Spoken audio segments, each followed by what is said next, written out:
Un saludo a todos amigos, un placer teneros aquí de nuevo en El Guitarrista Nocturno.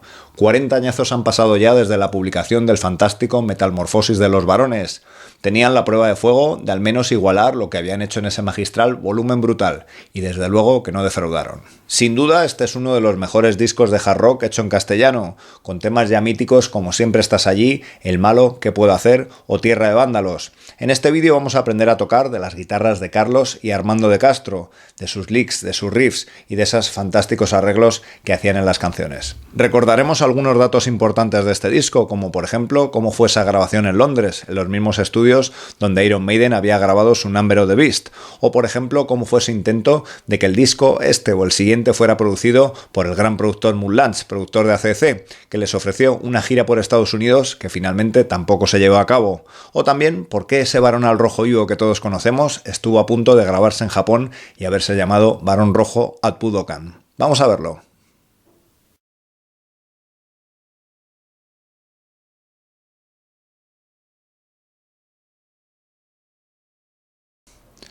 Lo cierto es que Varón Rojo ya habían grabado su anterior disco, Volumen Brutal, en Londres, y fue también la experiencia, un disco con tantísimo éxito, que quisieron repetir, no solo por volver a contar con esos ingenieros y con esos medios en donde, recordemos, habían grabado discos como High and Dry de Def Leppard o The Number of the Beast de Iron Maiden, sino también porque, digamos que el estudio estaba en la órbita del gran productor Mutt Lange, recordemos, productor, entre otros, de grupos como AC/DC o los mismos Def Leppard. Y es que Varón Rojo estaban en un momento crucial en su carrera, intentando despegar aún más a nivel internacional.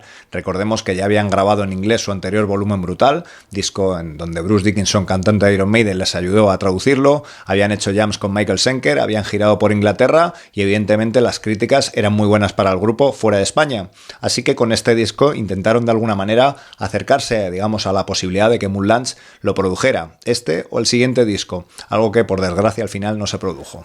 La verdad es que escuchando el resultado final de esta grabación de estas canciones no encuentras para nada esa posible presión que el grupo podía tener de dar continuidad a lo que habían hecho ya en Volumen Brutal, que había sido tan exitoso. Encuentras esa mezcla perfecta que era lo que caracterizaba a Varón Rojo, esa por un lado ese sello guitarrero hard rockero de los hermanos de Castro y por otro lado esas, digamos, melodías y letras tan características de Serpa y de su mujer Carolina Cortés. En realidad, cuando escuchas temas como El malo o Se escapa el tiempo, combinan perfectamente con temas más duros como por ejemplo Tierra de vándalos o Rockero indomable. Por cierto, y ahora que hablamos de Carolina Cortés, conocida como la Baronesa por ser la autora de algunas de las mejores letras de Varón Rojo, también de ella fue la idea de llamar al disco Metamorfosis. Había varias opciones y los varones estuvieron barajando unas cuantas de ellas, algunas muy llamativas, como por ejemplo Fumando hierro, Con las venas abiertas o Sangre, sudor y Londres. Desde luego hubiera sido un título muy diferente para los que estamos acostumbrados a este Metamorfosis. Parece ser que los varones, cuando entraron a grabar en ese estudio en Londres, tenían más temas preparados que los que podemos escuchar en este Metamorfosis. Incluso podrían haber formado parte de un disco doble, algo que al final tampoco pudo ser. Canciones como por ejemplo Invulnerable o Herencia letal formaron parte de un single que se regalaba a las 5.000 primeras copias vendidas, algo que desde luego ahora debe ser toda una pieza para coleccionista. Ya que siempre se suele valorar más la función de Armando de Castro en el grupo, vamos a coger la guitarra y aprender a tocar de algo que Carlos de Castro utiliza en algunas de estas canciones, que es el muteo de mano izquierda. El muteo de mano izquierda es una de las técnicas rítmicas más utilizadas por Carlos de Castro en este disco, en un tema como ¿Qué puedo hacer? Ya vemos como desde la intro encontramos esa especie de riff, ¿no?, en el que mantenemos un power chord de Si5. Vamos a tocar 3 corcheas en él y a partir de ahí vamos a mutear, a tener esas cuerdas tapadas, produciendo también ahí algunos armónicos, ¿no? Prácticamente dejamos nuestra mano abajo arriba para conseguir ese sonido, ¿no?, donde jugando con ese muteo de cuerdas vamos a conseguir ese sonido que viene combinado con esta línea, utilizando la cuerda al aire, ¿no? Así que nos va a obligar a la púa a cambiar de ese, digamos, ritmo más suelto para la mano a colocar ahí la púa en esa quinta cuerda y tocar esas 6 notas. Un tipo de ritmo que encontramos ya en Los Rockeros van al infierno, en su anterior disco, y que podemos encontrar también en temas como por ejemplo Se escapa el tiempo, ¿no?, donde encontramos esta línea. En realidad 3 acordes, los de mi mayor, re mayor, la mayor y mi mayor de vuelta, los que vamos a ver cómo utilizan ese muteo de mano izquierda para rellenar entre los acordes, ¿no? Otra vez con nuestra púa abajo arriba, muteando las cuerdas.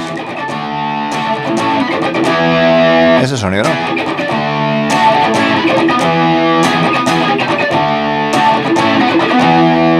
Podemos ver cómo Carlos de Castro lo incluye en algunos riffs, por ejemplo también el de Dios a razón, ¿no?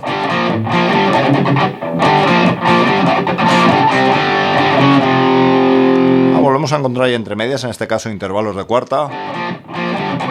Ese sonido, ¿no? Donde rellenamos con nuestra otra vez púa abajo arriba.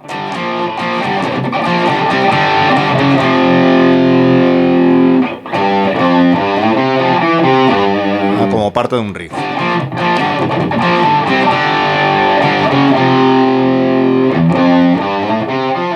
A pesar de que este disco fue un gran paso en la carrera discográfica de Barón Rojo, de hecho su gira, por ejemplo, les llevó a países de Sudamérica en los que no habían estado, sin embargo también supuso un fracaso en muchas de las expectativas que el grupo tenía. Por ejemplo, la de haber grabado ese doble disco en directo en el Budokan, que era donde los grandes grupos de rock de la época pues grababan habitualmente. Parece ser que la compañía se negó a pagarles el presupuesto, lo que costaba el ir a grabar hasta allí, algo que sin duda hubiera sido una gran oportunidad y que les hubiera equiparado a los grandes grupos internacionales. Yo personalmente me alegro de que hubieran grabado en mi ciudad, en Madrid, ya que cuando veo ese disco de Barón al Rojo Vivo sé que lo grabaron allí, pero entiendo que hubiera sido una gran oportunidad para ellos el hacerlo en Japón. Sin duda otro gran fiasco para las expectativas internacionales del grupo fue el hecho de que Mutt Lange al final no se interesara ni por producirles un disco ni por el resultado final de Metamorfosis. Como cuenta el propio Mariscal Romero, conocidísimo locutor y productor de los 2 primeros discos de Barón Rojo, en realidad Mutt Lange no llegó ni a escuchar el disco y lo único que su entorno le propuso fue que Barón Rojo podía ser una buena banda de acompañamiento para algún solista, es decir, meter un cantante que ellos eligieran, digamos, para lanzarles internacionalmente, algo a lo que tanto Mariscal Romero como el grupo se negó. Barón Rojo siempre, digamos, que los ha tenido muy bien puestos y ha sabido elegir, y en este caso creo que eligió acertadamente. Antes de coger la guitarra y aprender a tocar algo más de este genial Metamorfosis, recordar que la opción de una gira conjunta con AC/DC en Estados Unidos se puso encima de la mesa y que de nuevo por culpa de la discográfica, en este caso Zafiro, se negó a poner ese dinero que había que anticipar. Recordar también que fue una época ya muy convulsa para los varones también por culpa de esto, por esos desacuerdos con la discográfica, y que evidentemente las relaciones entre ellos pues nunca fueron buenas tampoco, ¿no? Así que por un lado un sabor agridulce con este disco, el ser un genial disco de hard rock en castellano, por otro lado esa, digamos, oportunidad perdida para, digamos, todas estas chances que el grupo tuvo y que no pudieron llevarse a cabo. Espero que el vídeo te haya gustado, haya sido de interés, dale like si ha sido así y nos vemos en el siguiente. Algunos de los arreglos de Armando nos recuerdan al estilo de la guitarra neoclásica, como veíamos en Larga Vida al Rock and Roll o Resistiré. ¿En qué puedo hacer? Encontramos esta línea.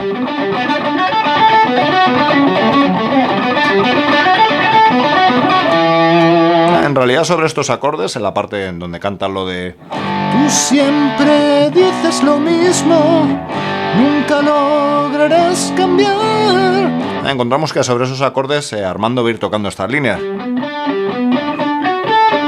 Es decir, las 3 notas de esas triadas de cada uno de los acordes, ¿no? La de sol mayor, re mayor, si menor, fa sostenido menor. En su posición fundamental encontramos ese sol mayor, re mayor, si menor, fa sostenido menor. Lo va a hacer prácticamente por 2 veces. Aunque en la segunda van a cambiar los acordes, a los 2 últimos van a ser los de fa sostenido menor y mi menor, dejándolo ahí en esa nota mía, es decir. Para la tercera vuelta volver a hacer los 4 primeros, irse un sol mayor y un la mayor para el estribillo. Sobre ese primer acorde sí, ¿no? Lo hacemos de atrás, sol mayor, re mayor, si menor, fa sostenido menor, sol mayor, re mayor, si menor.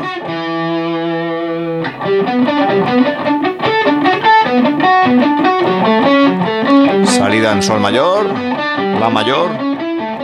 No puede haber un gran disco de Barón Rojo sin melodías a 2 guitarras, es lo que encontramos en esa melodía genial del malo, donde una guitarra va tocando esta melodía.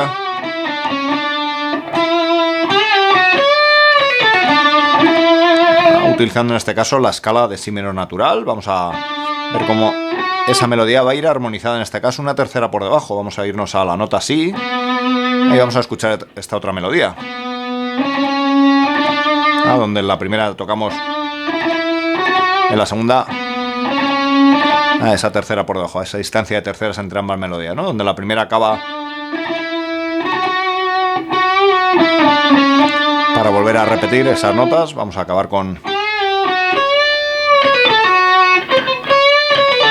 Vamos a ver cómo la otra guitarra la acaba una tercera por debajo.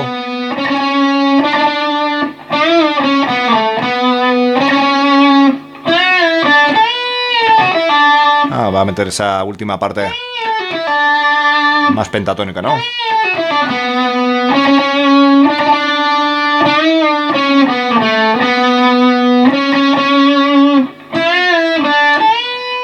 Otra de las líneas más hard rockeras del disco está en Rockero Indomable, ¿no? Que nos puede recordar mucho a Led Zeppelin. Por ese uso de las pentatónicas y ese tempo medio, ¿no? En realidad vamos a estar en la posición 4 de la pentatónica menor de mi,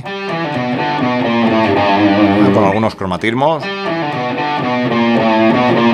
Ahí dentro de esa quinta de blues, nota si bemol. Va a ser uno de esos riffs con llamada respuesta, ¿no? Hacemos una primera vez acabando ahí, pero la segunda vez acabando de manera distinta en un power chord de mi. Primera vez.